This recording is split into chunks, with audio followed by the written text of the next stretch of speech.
देखो, ये जो क्वेश्चन है आपका, ये आपका हीरोन्स फॉर्मूला चैप्टर से है और one of the most most important question है।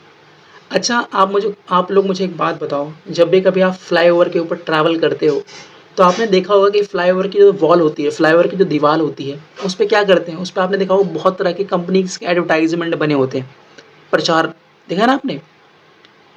तो यहाँ पे भी क्या कुछ इसी तरह का केस है कि यहाँ पे एक फ्लाईओवर है, ये रहा फ्लाईओवर। फ्लाईओवर क्या होता है, जिसके ऊपर से गाड़ियाँ जाती हैं चल के। आपने इसे बहुत बार देखा होगा कि नीचे से रोड जा रही है और ऊपर से फ्लाईओवर जा रहा है। तो एग्जैक्टली वो यहाँ पे काम हो रखा है कि ऊपर से फ्लाईओवर है और फ्लाईओवर के बीचों बीच इन्होंने क्या कर रखी है, एक सड़क निकाल रखी है। अब फ्लाईओवर की ये वॉल और फ्लाईओवर की ये वॉल, दोनों दीवार खाली हो गई। अब गवर्नमेंट ने, जिसने फ्लाईओवर बनवाया होगा, उसने क्या बोला होगा, यार ये खामा खामे ये दोनों वॉल्स क्या पड़ी हुई हैं, खाली पड़ी हुई हैं, इस पे हम क्या करते हैं, एडवर्टाइजमेंट करवाते हैं कंपनीज़ का, बड़े बड़े कंपनीज़ का प्रचार करवाते हैं। तो कंपनी ने क्या बोला कि भाई अगर इस दीवार का, इस पूरे वॉल का अगर आप 1 मीटर स्क्वायर का एरिया बुक करते हो, मतलब अगर इस पूरे दीवार का, अच्छा मुझे एक बताओ, ये जो दीवार है, ये जो दीवार है फ्लाईओवर की, इसका शेप क्या है, इसका शेप क्या है, इसका शेप है त्रिभुज, क्या है, ट्रायंगल, ठीक है। तो गवर्नमेंट ने क्या प्राइस रखा, गवर्नमेंट ने कहा कि अगर आपको इस दीवार का 1 मीटर स्क्वायर का एरिया अगर आपको बुक करना है, तो आपको 5000 रुपीज़ देने पड़ेंगे साल की। सोचो, ठीक है, मतलब इस दीवार का अगर आप 1 मीटर का क्षेत्रफल, 1 मीटर स्क्वायर का क्षेत्रफल अगर बुक करते हो, तो आपको 5000 रुपये देने पड़ेंगे साल के। अब कोई कंपनी आई गवर्नमेंट के पास, उसने कहा कि सर हमें इस पूरी पूरी दीवार को क्या करना है, पूरी 1 साल के लिए, या जितने मैंने मतलब इस पूरी दीवार को हमें क्या करना है, बुक करना है। तो अब गवर्नमेंट के पास जो एजेंसीज होंगी, उन्होंने बोला होगा ऐसा करो, फटाफट इस दीवार का क्या निकालो, क्षेत्रफल निकालो, फटाफट इस दीवार का क्या निकालो, वॉल्यूम, ओ सॉरी, एरिया निकालो। अब जो उनके गवर्नमेंट के अंडर में जो काम करने वाले होंगे, वो फटाफट हीरोज फॉर्मूला लगाएंगे, क्योंकि उनको पता है कि अगर कोई शेप, अगर कोई आकृति त्रिभुज या ट्रायंगल की शेप में है और उसका आपको अगर एरिया निकालना है, क्षेत्रफल निकालना है, सबसे बेस्ट तरीका क्या है आपके पास, हीरोन्स फॉर्मूला का है, ठीक है।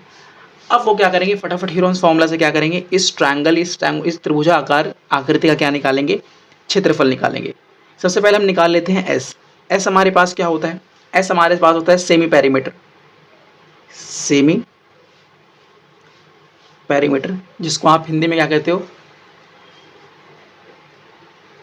अर्ध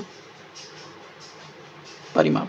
तो कैसे निकलता है, बताओ कैसे निकलता है, परिमाप का, परिमाप का या पेरीमीटर का आधा करने पे, ठीक है। तो इसके लिए हमें क्या करना पड़ेगा, सबसे पहले हमें पेरीमीटर निकालना पड़ेगा, सबसे पहले हमें क्या निकालना पड़ेगा, परिमाप निकालना पड़ेगा, पेरीमीटर निकालना पड़ेगा। और एक क्लास में मैंने आपको कितनी बार बता रखा है कि पेरीमीटर या परिमाप का मतलब क्या होता है, बाउंड्रीज का सम। तो उसकी बाउंड्रीज क्या क्या है, 120, 22, 122। तो ये हो जाएगा 120 + 22 + 122, कितना हो जाएगा ये, 220, 40, 60, 62। तो ये आ गया आपका 164, 164। तो अर्ध परिमाप कितना आएगा, 164 का आधा कर दो, कितना आ गया, 132 मीटर।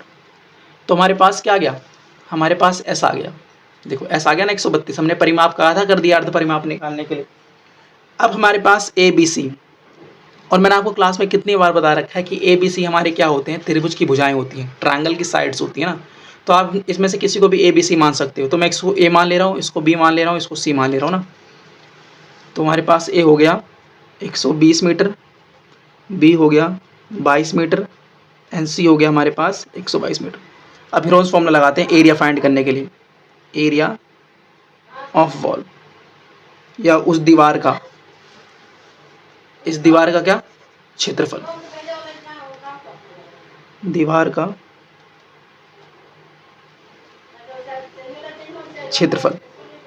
एस, एस हमारे पास कितना है, एस अपने निकालना 132, फिर 132 माइनस 120, फिर 132 माइनस 22, 132 माइनस 122, तो कितना हो जाएगा ये, 132 इंटू 12 इंटू 0 1 110, ये कितना हो जाएगा 10। सुनना है कि नहीं आया?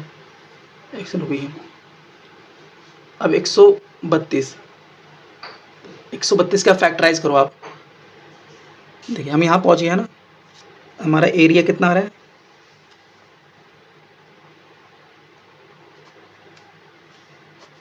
132 इंटू 12 इंटू 110 इंटू 10।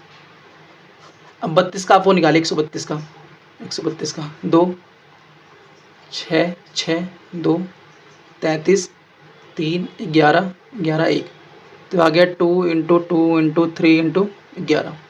12 का आप कैसे निकालोगे? 12 का 2 6 2 3 3 1, तो ये आ गया 2 इंटू 2 इंटू 3। 110 को आप कैसे ले सकते हो? 11 इंटू 10 और यहाँ पे 10, ठीक है। अब पेयर बनाओ, देखो 10 का एक पेयर बन गया तो 10 बाहर आ गया, 11 का एक पेयर बन गया 11 बाहर आ गया, 2 का एक पेयर बन गया 2 बाहर आ गया, 3 का एक पेयर बन गया 3 बाहर आ गया, अगेन 2 का एक पेयर बन गया 2 बाहर आ गया।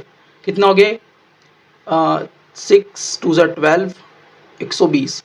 120 को 11 से गुणा करोगे तो कितना आएगा 0 2, इतना। देख रहे हो? तो इसका मतलब ये पूरी की पूरी जो दीवार है, ये पूरी की पूरी जो दीवार है, इसका क्षेत्रफल कितना है? इसका जो क्षेत्रफल है, इसका जो एरिया है, ये जो क्षेत्रफल है वो कितना है 1320 मीटर का स्क्वायर, ठीक है। और कंपनी ने क्या कहा था?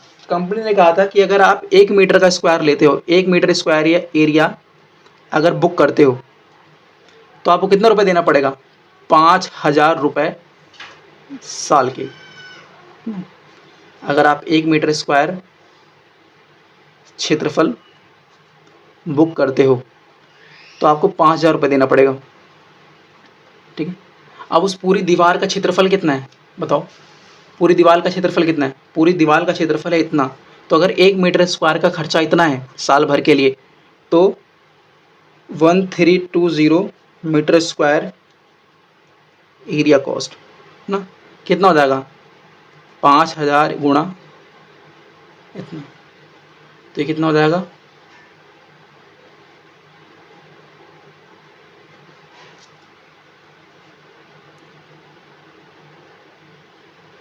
ठीक है, इतने रुपए हो जाएगा, पता है? देख रहे हो? इस दीवार का 1 मीटर स्क्वायर क्षेत्रफल बुक करने के लिए आपको साल के 5000 रुपये देने पड़ रहे थे, लेकिन अगर आपको इस पूरी दीवार को बुक करना है, पूरी दीवार को बुक करना है, तो आपको इतने रुपए देने पड़ेंगे साल के लिए ना, ये पूरे साल का है।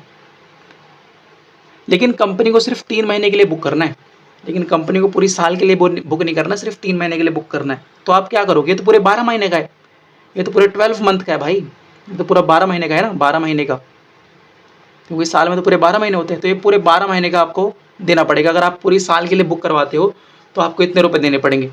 लेकिन कंपनी को सिर्फ 1 महीने के लिए हमें क्या करना है, सॉरी कंपनी को सिर्फ 3 महीने के लिए हमें क्या करना है, रेंट पे देना है दीवार को।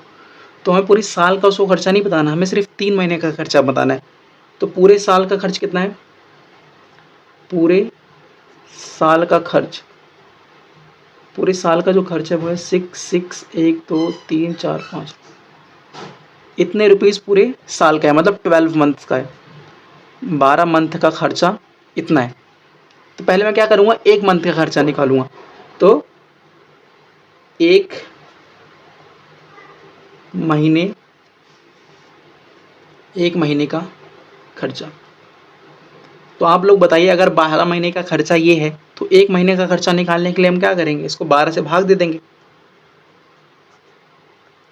समझ में आया कि नहीं आया भाई? अगर मैं आपसे बोलूँ कि आपके पास आप एक दुकान पे गए, आपने 12 पेन खरीदे, आपने 12 पेन खरीदे, 12 पेन का जो प्राइस आपको पड़ा, जो कॉस्ट आपको पड़ा 120 रुपये पड़ा, 120 रुपये पड़ा, तो एक पेन का प्राइस कितना पड़ा होगा आपको?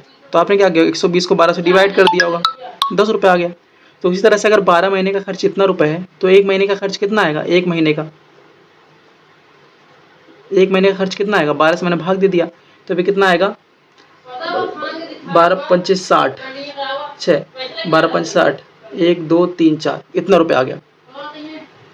ठीक है, ये आपका 1 महीने का आया, लेकिन हमें कंपनी को कितने महीने के लिए देना है? 3 महीने के लिए। तो इसको क्या करो, 1 महीने का खर्चा है तो उसको 3 से मल्टीप्लाई कर दो। तो 3 महीने का खर्चा देखो, 3 महीने का खर्चा कितना आ जाएगा? ये एक, इसको 3 से भाग दे दो, सॉरी 3 से गुणा कर दो, तो कितना आएगा? 0 0 0 0, ये 165,000, 40, इतना आपका अमाउंट आ गया 3 महीने का खर्चा। ठीक है, तो इतना हमें देना पड़ेगा।